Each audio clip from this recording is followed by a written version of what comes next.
Ahora vamos a leer el capítulo 16 del libro de los Hechos, que tiene 40 versículos. Así que tómense el tiempo, saquen sus Biblias, ábranlas y traten de ponerle toda su atención. Una de las razones por las que los hermanos de Sociedad Bíblica y los editores que han dividido por capítulos, yo creo que ahora sí han acertado, porque han incluido todo el capítulo 40, los 40 versículos en el capítulo 16, por una buena razón. ¿Ya? Si uno comienza leyendo desde el versículo 1 y termina en el 40, se da cuenta que realmente es un paquete, que cuando lo seccionamos, perdemos mucho de la riqueza. Necesitamos enfocarlo tal como está dado ahora. Entonces, vamos a leer. Hechos, capítulo 16. Después llegó a Derbe y a Listra, y he aquí había allí cierto discípulo llamado Timoteo, hijo de una mujer judía creyente, pero de padre griego. Y daban buen testimonio de él los hermanos que estaban en Listra y en Iconio.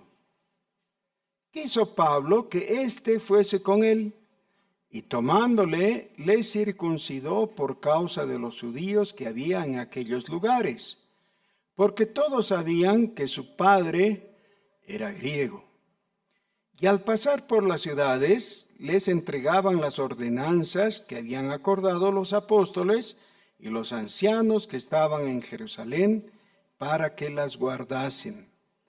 Así que las iglesias eran confirmadas en la fe y aumentaban en número cada día.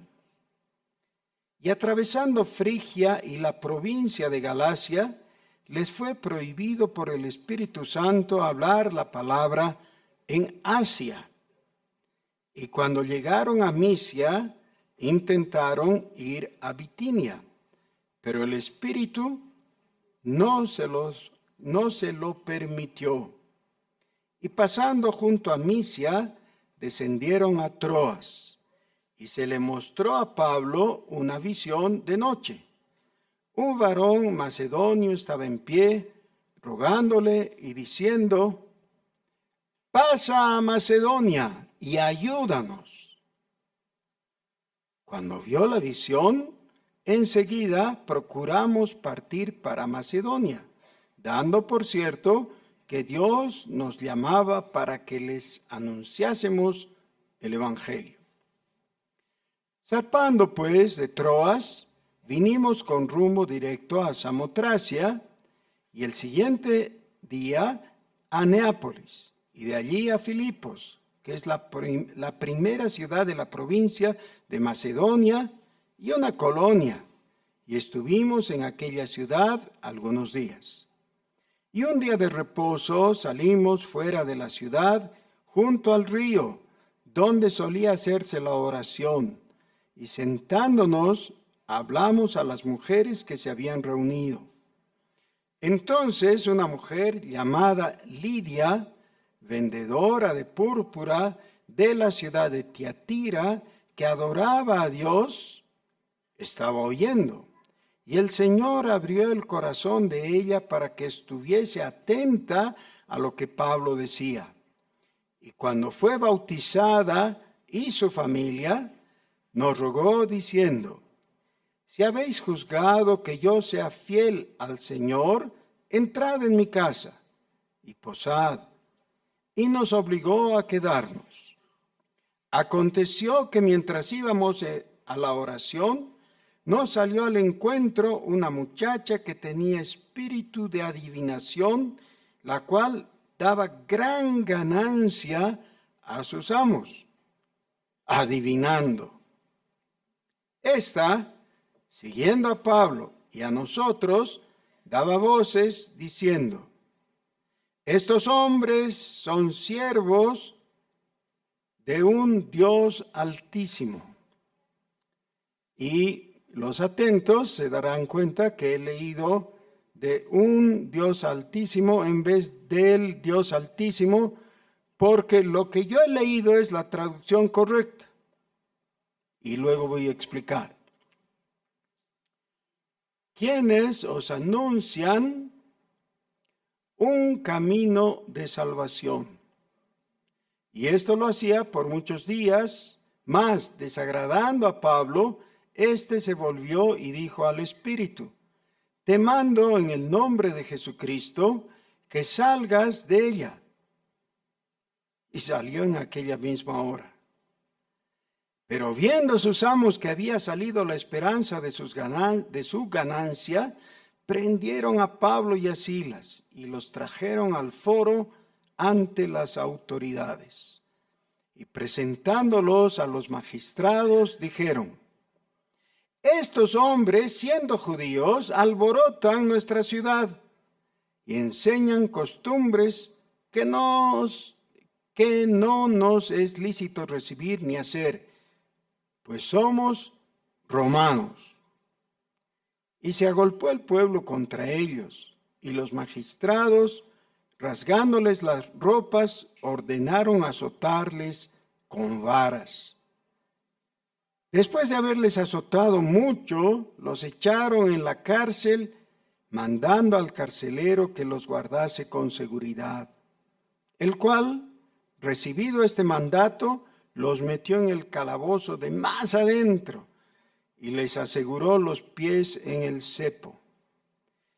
Pero a medianoche, orando Pablo y Silas, cantaban himnos a Dios, y los presos lo oían.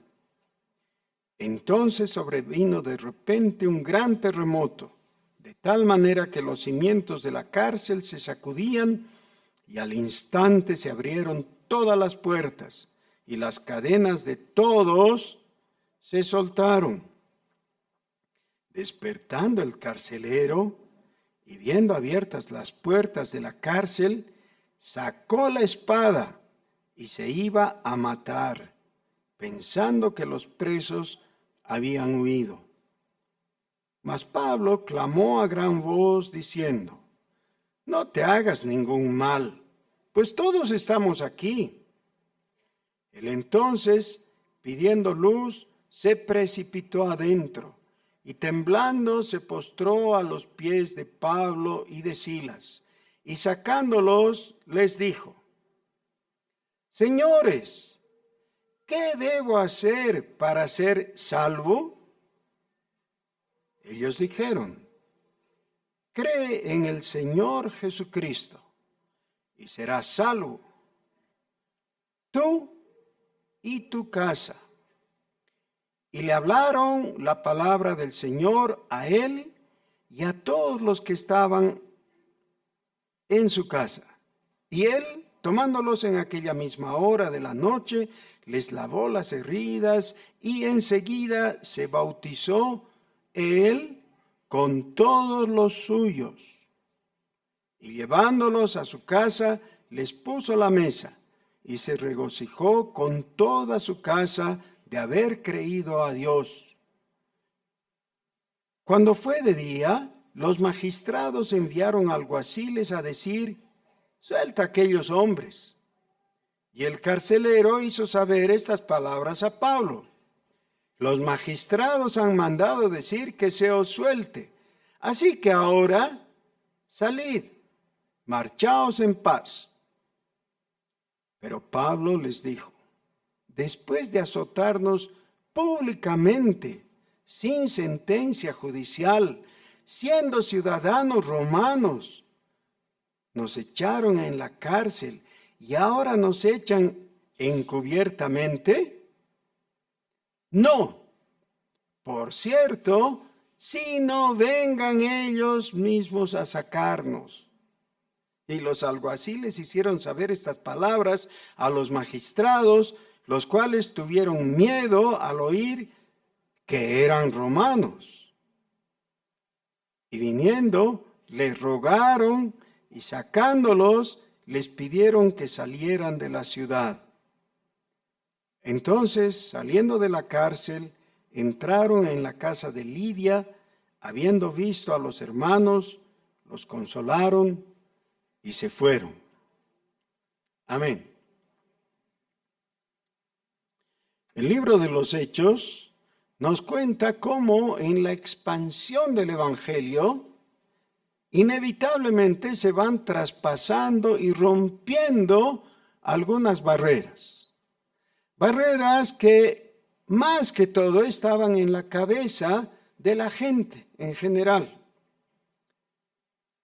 especialmente en los judíos, con todos sus prejuicios acerca de la diferencia entre judíos y gentiles, pero también del resto de la gente. Barreras de tipo cultural y psicológico que los apóstoles en la guía del Señor fueron traspasando y rompiendo para nuestro beneficio. Necesitamos poner en orden de prelación los temas que surgen en este capítulo. El primer tema, el más importante de todos, es el de carácter cristológico y soteriológico. Cristológico corresponde a la doctrina de Cristo, obviamente, y soteriológico es la doctrina referida a la salvación. La pregunta es, ¿cómo es que somos salvos? Ahora, ¿por qué he hecho énfasis en mi lectura diferente a como está escrito en la versión Reina Valera? Porque al escribirse esto en la versión Reina Valera, una traducción inexacta, nos hace perder el sentido de lo que está enfatizando el texto. Otra vez el versículo 17 y con eso entramos en el primer tema que es cristológico. Dice, esta muchacha, ¿no? Siguiendo a Pablo y a nosotros, daba voces diciendo, estos hombres son siervos de un Dios altísimo, quienes os anuncian un camino de salvación. ¿De dónde surge la traducción un, que es el artículo indeterminante? En español podemos utilizar el artículo determinante o el indeterminante, dependiendo de lo que estamos diciendo. En griego, normalmente cuando no se usa el artículo determinante, se tiene que asumir que corresponde el artículo indeterminante automáticamente. Es decir, por ejemplo, este púlpito que está aquí, podríamos decir el púlpito o un púlpito. Cuando decimos un púlpito, en griego no lleva la palabra un. Simplemente se asume porque no hay ningún artículo. Cuando no hay el artículo, entonces uno tiene que entender que corresponde el artículo un. En griego, en el texto griego, no hay la palabra un después de Dios. Ni tampoco antes de la palabra camino. Así que lo que, traducido bien el texto, estaría diciendo la muchacha es que ellos, estos apóstoles, anuncian un camino de salvación. Lo cual, en ese momento, por su cultura, era totalmente potable. ¿Ya? Era absolutamente aceptable para ellos. Recuerden, por favor, en el primer siglo de nuestra era, es decir, en la época en que se predicaba, que los apóstoles estaban predicando, había lo mismo que se propone ahora, que es el pluralismo religioso. El pluralismo religioso correspondía a la visión romana del mundo. El mundo que estaba siendo conquistado por el Imperio Romano veía que cada cual tenía su Dios según su propia opinión y eso era aceptable. Los romanos, cuando llegaban a un lugar, hablaban con la gente del lugar y la invitaban a plegarse al imperio, es decir, recibir la soberanía del emperador de Roma y reconocerle como Señor, Kyrios. Si esas personas, que podían ser bárbaros o de cualquier otra cultura, decían, sí, el emperador de Roma es mi señor, ellos podían seguir con su vida básicamente igual, solamente tenían que pagar el tributo a su nuevo amo, que era el emperador de Roma. Es más, para hacer más fácil el asunto, los romanos preguntaban a qué Dios se adoraba en ese lugar. Sí, por ejemplo, era hacia el norte de Italia, podían decir, nosotros aquí adoramos a Odín, por ejemplo. Ya, qué bien. Los romanos decían, ¿cuándo es su festival, su fiesta anual? Nosotros vamos a participar. ¿Cuáles son las ofrendas que tradicionalmente se le ofrece a Odín? Y ellos decían, qué sé yo, unos toros, una cosa así. Ya, genial, nosotros también vamos a adorar a Odín. Y de esa manera se llevaban bien con todo el mundo. Claro. ¿Qué más no querían los de ese pueblo? Sí, los romanos iban y adoraban al Dios que ellos creían. Los romanos no se hacían problema con eso, en tanto y en cuanto se reconociera que el panteón quiere decir todos los dioses, ¿no? El grupo de los dioses, tenía como supremo a Júpiter, que era el rey de los dioses de la mitología latina, y equivalente a Zeus en la mitología griega. Si Júpiter es el supremo, deben reconocer que la encarnación de Júpiter es el emperador de Roma. Si ustedes reconocen al emperador de Roma como Júpiter encarnado, entonces no hay problema, somos amiguitos. Ustedes pueden vivir dentro del imperio y tener todos los beneficios de nuestra gran organización, ¿no? Por tanto, recuerden que en la lectura hemos visto que Filipos era el lugar donde llegaron y que era una colonia. ¿Qué es una colonia? Eso necesitamos explicar. A los diferentes lugares donde los romanos llegaban, con fines de establecer debidamente su soberanía, fundaban algunas ciudades o tornaban a una ciudad llevando una gran cantidad de población artificial, digamos, que estaba compuesta por soldados veteranos retirados del servicio y que se establecían ahí. Esa era una colonia.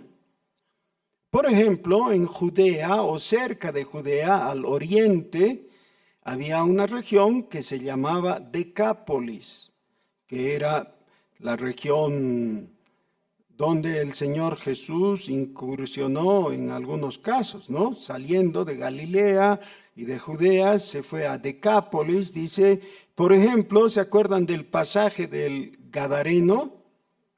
Bueno, en esa ocasión Jesús había ido a Decápolis. ¿Ya? Y Gadara era una de las 10 ciudades que los romanos habían plantado para formar un núcleo social de influencia latina, o sea, de los romanos.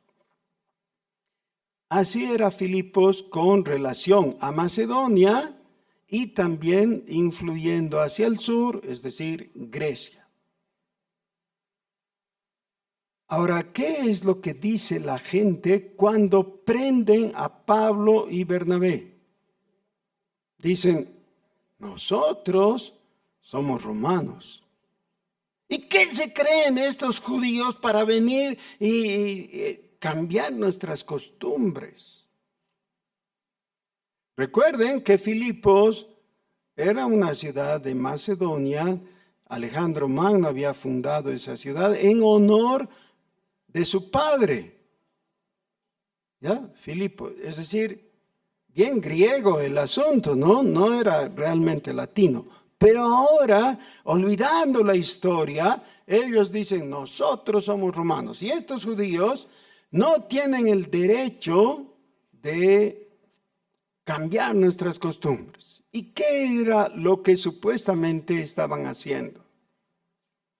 Estaban causando, supuestamente los apóstoles, un desequilibrio social dentro de la ciudad de Filipos al enseñar lo que ellos decían no se debía. Es decir, tener una visión muy restringida.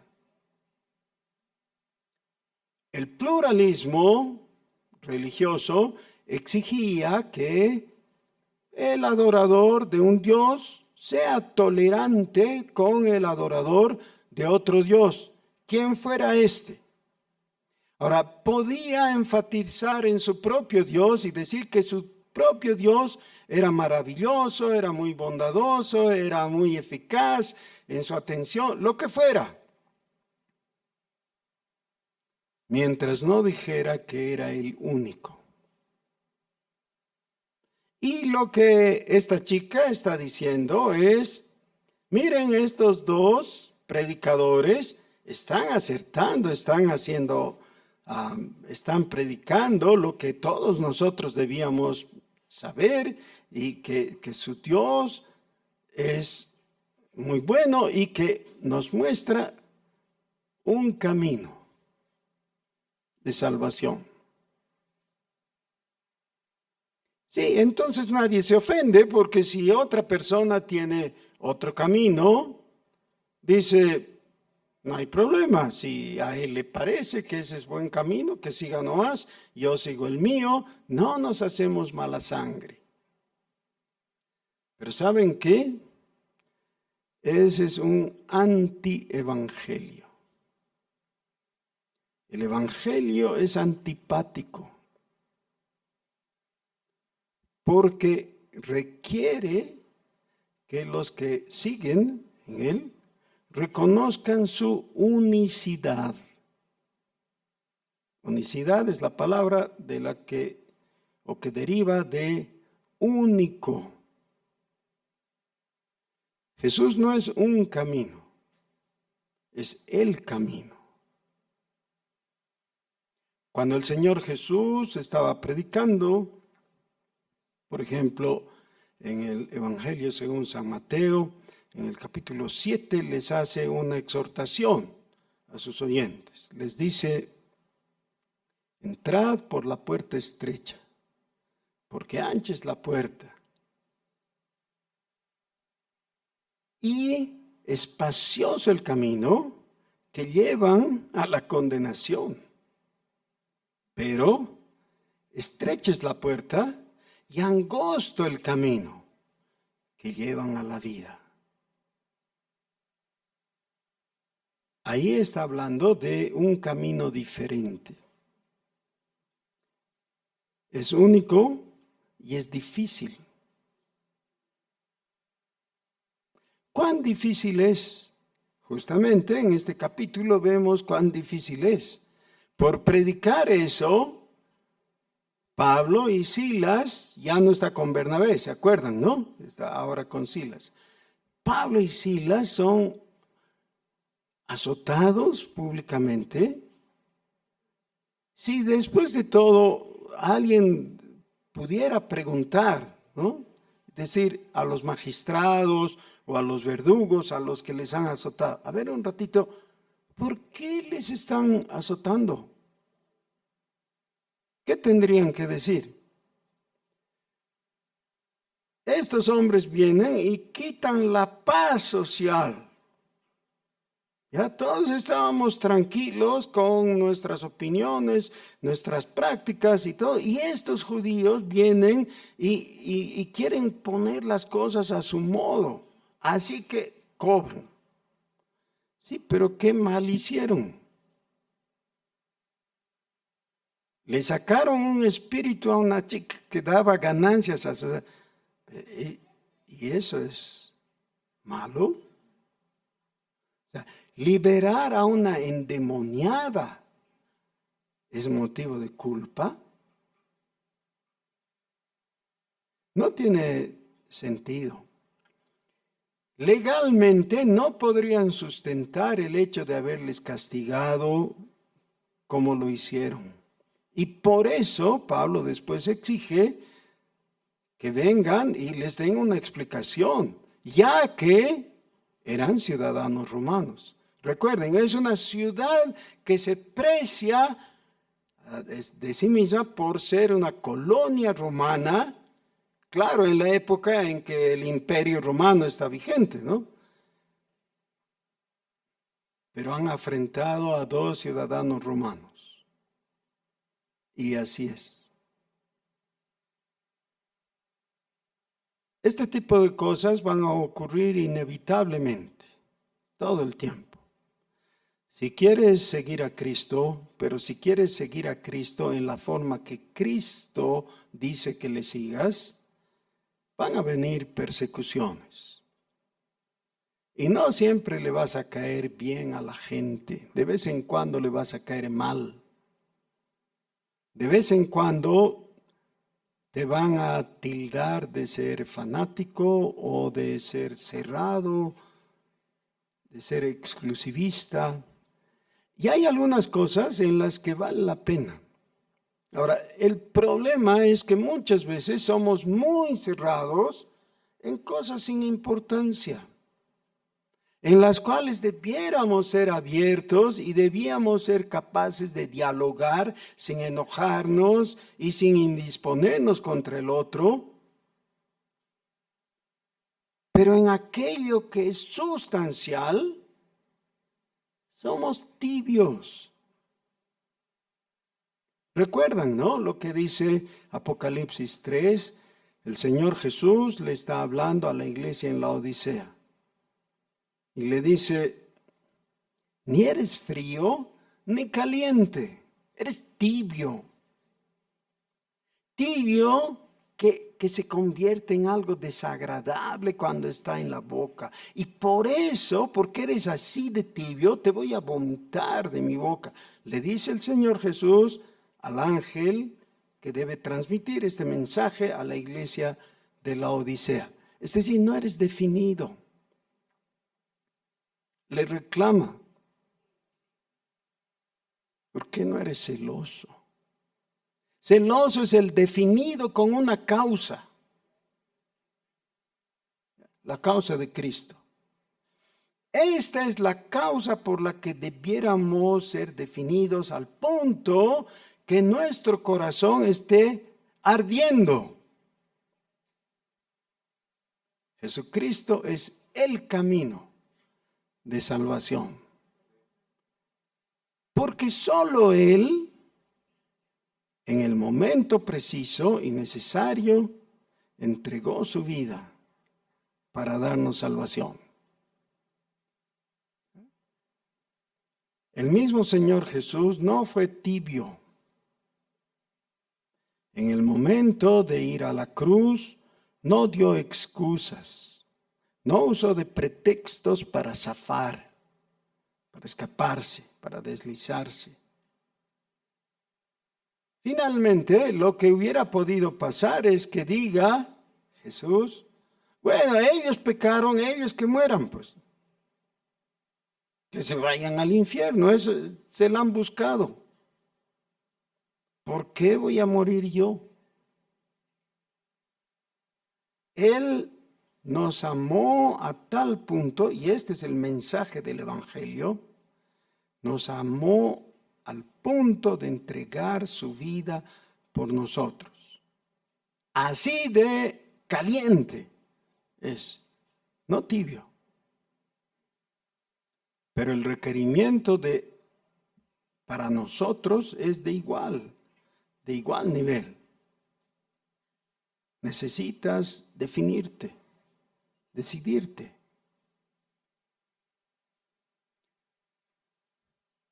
El apóstol Pablo no quería esas ambigüedades.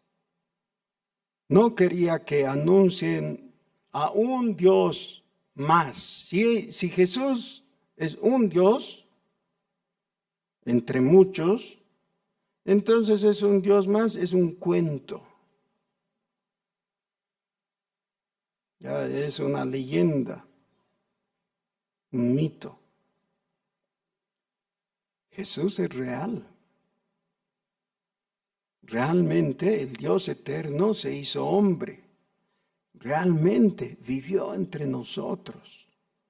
Realmente nos miró con ojos de gracia.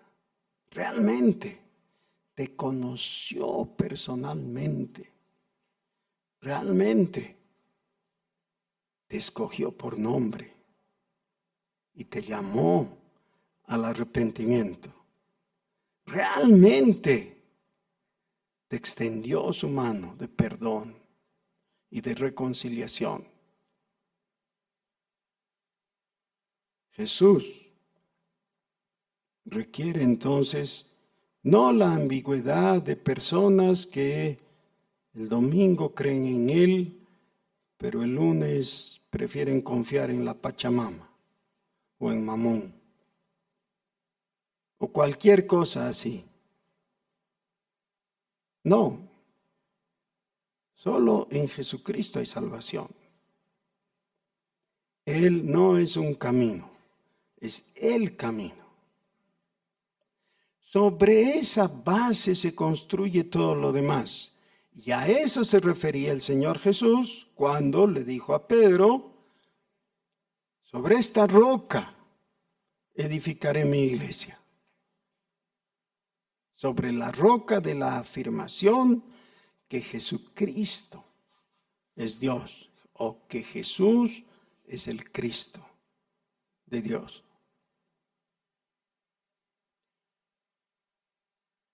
Después de eso, vienen las piedras que conforman el edificio y vienen las doctrinas que se construyen sobre esta afirmación. Y de vez en cuando podemos tener una opinión divergente en algunos sentidos de interpretación de la Escritura y no hay problema, pero en lo que no podemos diferir de opinión es en la unicidad de Jesucristo. Eso es lo que buscaban anunciar los apóstoles. Ahora, yendo al segundo punto de lo que contiene esto, y contiene como 22, así que hoy solo vamos a ver 17, no se preocupen.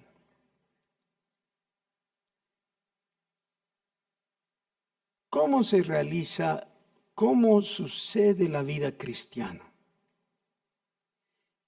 Recuerden, el libro de los Hechos tiene ese nombre porque los que lo han nombrado así, que no es el nombre original del libro, ¿no? Pero los que lo han nombrado así, han visto que el relato contiene una serie de actos maravillosos dignos de tomarse en cuenta. ¿Ya? el libro de los Hechos de los Apóstoles. Es decir, ¿qué hicieron los apóstoles? ¿Cómo fue su vida? Pero no es exhaustivo. Aquí el personaje que digamos sobresale en toda la primera parte es Pedro, y el otro personaje que sobresale en la segunda parte es Pablo. Así que básicamente dos apóstoles. Los otros son mencionados esporádicamente, pero no es algo exhaustivo. Pero con lo que sí nos relata el libro, ya tenemos mucho material para darnos cuenta y poder responder a la pregunta de cómo sucede la misión cristiana. Y, inicialmente, ¿cómo es la vida cristiana? Nos gustaría poder decir que cuando Dios llega a nuestras vidas, recuerden, Dios es luz, ¿no es cierto? Todo de ahí en adelante es un camino de luz, sin tropiezos, sin baches, sin rompemuelles, sin dificultades. ¿Y es así? La misión cristiana no es así. Y la vida cristiana tampoco es así. El Señor Jesús claramente dijo que tendríamos tropiezos. En algunos momentos, cosas que ni siquiera en la imaginación podrían surgir. Por ejemplo, reunido con los discípulos, les dijo el Señor Jesús: todos ustedes se van a avergonzar de mí y me van a dejar. La mayoría se agachó con cierta vergüenza y turbación. ¿Cómo puede ser esto? Pedro protestó.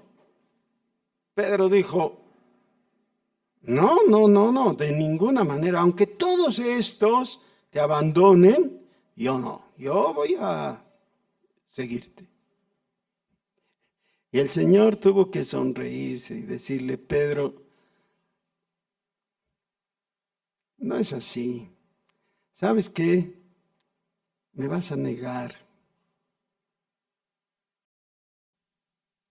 Pedro dice: no, mi vida voy a dar por ti.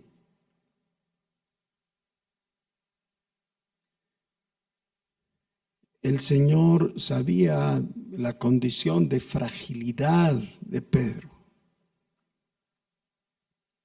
y lo rescató, le perdonó, lo restauró. ¿Y a ti? Y tal vez digas: yo nunca he estado perdido así como Pedro, que... Claro que no, claro que sí. Lo grave es que a veces ni te das cuenta. A veces ni notas cuán lejano estás, cuán alejado estás de Dios. Pero todavía el Señor está convocándote. Todavía te está diciendo que vuelvas a Él. Todavía está diciéndote: hay realmente la luz que necesitas para seguir tu camino. Miren ustedes, el inicio del capítulo a mí me gusta mucho, sobre todo para las personas que pretenden servir al Señor. ¿Ya? Hay diferentes ministerios a los cuales Dios llama a los cristianos, y algunos de ellos, de vez en cuando, tenemos que reconocer, estamos desorientados. Miren ustedes, el segundo viaje misionero, que es esto que estamos viendo ahora, ¿no? Llegó hasta Antioquía de Pisidia, que es el lugar extremo más lejano al cual habían llegado en el primer viaje misionero. Y de ahí se fueron todavía un poco más lejos, donde se termina el continente. Eso es muy interesante. Ahí acaba la ciudad de Troas. Y resulta que quieren ir hacia el sur, como era lógico, porque era un lugar bastante poblado, bien civilizado, y todo eso. Eso es Asia. No es lo que nosotros ahora en la geografía del mundo llamamos el Asia. Es la parte occidental de Turquía. A eso le llamaban ellos el Asia. Pensaron, bueno, lo que corresponde es entrar en el Asia, visitar esas ciudades. Y si yo ahora, con los 2000 años de ventaja que tengo, le pudiera hablar a Pablo, le diría, no, Pablito, eso le va a tocar a Juan en Apocalipsis. Juan va a escribir a esas ciudades y todo. Ese es otro asunto. No a ti. Dice que el Espíritu no les deja. Por ahora, después sí les va a dejar, ya, pero por ahora, en esta parte de su viaje, les dice no. Muy interesante. Entonces, ellos pretenden irse al norte, hacia Bitinia. Y otra vez, el Espíritu no les deja. Entonces, ¿dónde vamos a ir? ¿Qué vamos a hacer? Yo recuerdo de una vez que fui al Brasil y en el seminario Jóvenes de la Verdad había la graduación. Habían varios jóvenes que habían estudiado ahí en el seminario 3 y 4 años respectivamente y estaban recibiendo su título. Pude conversar con uno de los muchachos y le vi que no tenía la misma sonrisa que todos sus compañeros, ¿no? Todos los demás estaban así apurados, pero él no. Y me atreví a preguntarle, ¿qué pasa? Entonces, claro, un seminarista hablando con un pastor, ya se dan cuenta, ¿no? Él se abrió inmediatamente y me dijo, cuando llegué aquí tenía muy claro lo que iba a hacer. Y no había problema, tenía todo un plan. Lo que pasa con el típico seminarista de esta institución es que años antes de egresar ya lo están contactando y ya tiene invitaciones diversas entre las cuales puede escoger para saber dónde va a ir a servir. Originalmente a mí también me han contactado, pero luego nada ha resultado. Concretamente, no sé qué voy a hacer. No sé qué voy a hacer. Ya tengo mi título, pero no tengo llamado.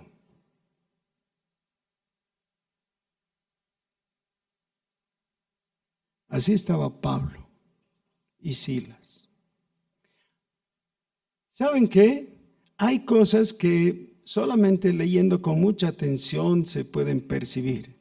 Es muy interesante que el comienzo del capítulo se puede ver a Pablo que además de realizar su ministerio, también está promoviendo la inclusión de otras personas.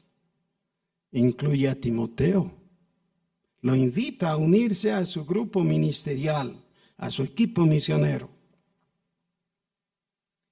Y desde este pasaje, en los versículos 9 y 10, notamos, si leemos con atención, que por primera vez se utiliza la primera persona del plural. ¿Cuál es la primera persona del plural? ¿Cuál es el pronombre? Nosotros. en vez de la tercera persona del singular.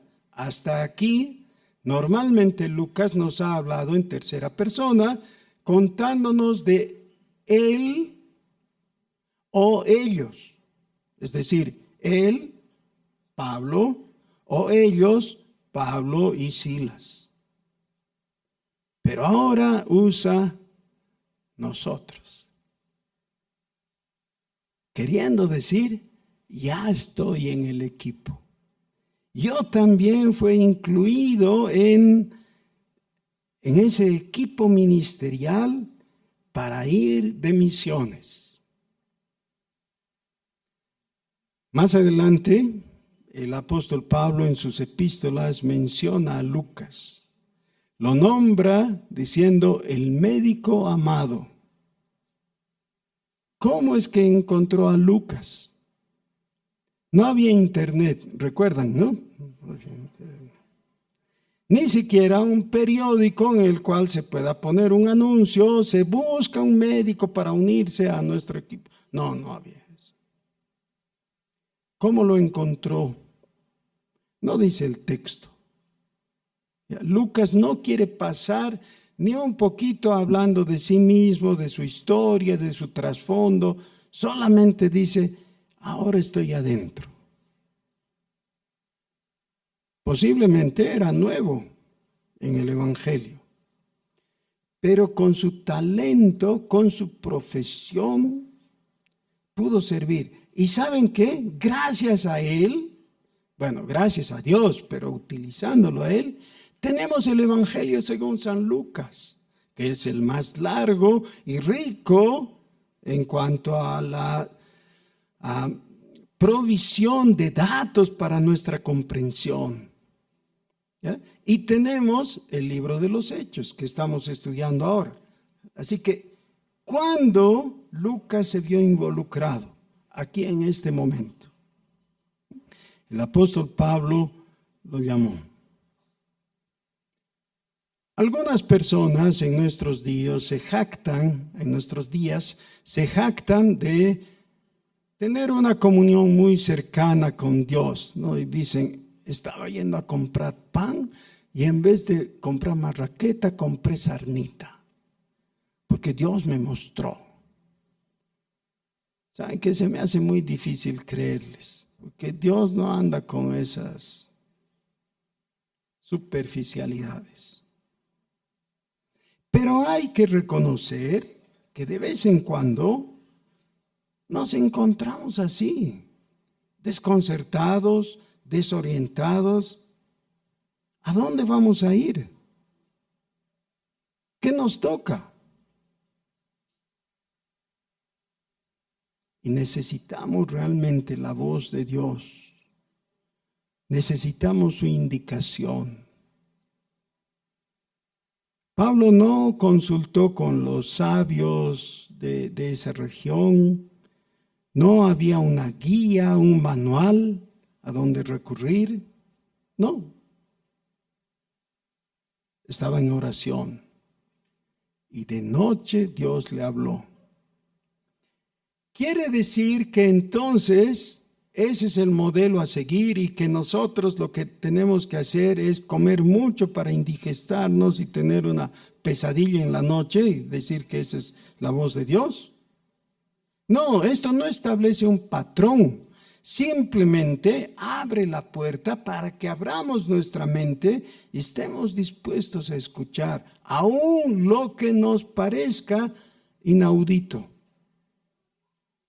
o muy extravagante. ¿Dios tiene problemas para comunicarse con los hombres, con sus hijos, con sus siervos? Claro que no. Si no sabes qué hacer, pregúntale a Dios. Ahora, claro, cuando la Escritura ya nos está diciendo algo, no necesitas preguntarle a Dios. Dios ya habló. Listo.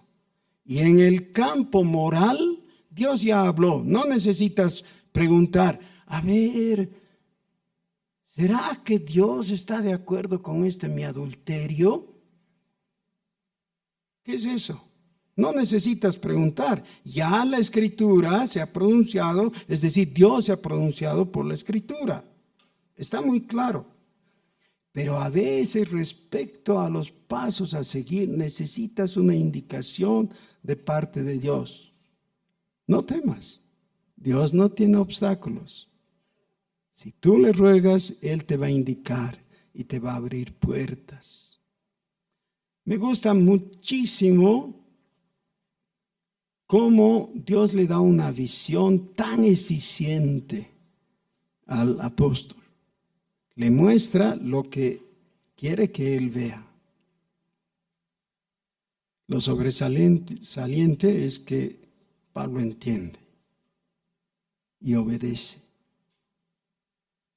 Dios no va a revelar su voluntad si no tienes la disposición de obedecer.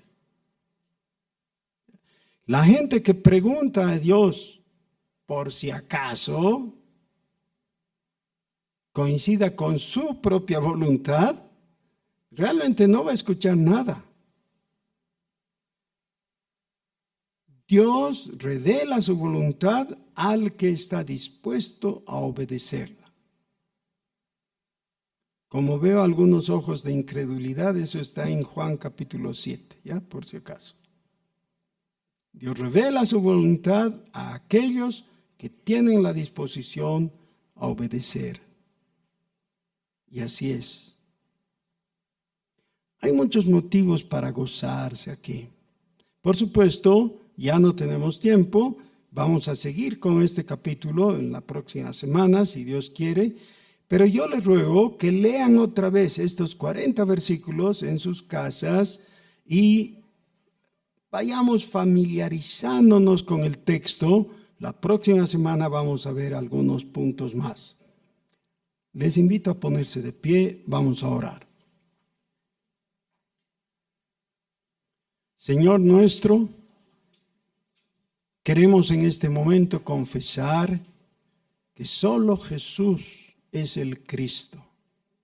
Es aquel que ha sido ungido para darnos salvación, para darnos luz, para mostrarnos el camino. Solo Jesucristo. No hay muchos caminos, ni muchas puertas. La única posibilidad de salvación está dada en Cristo.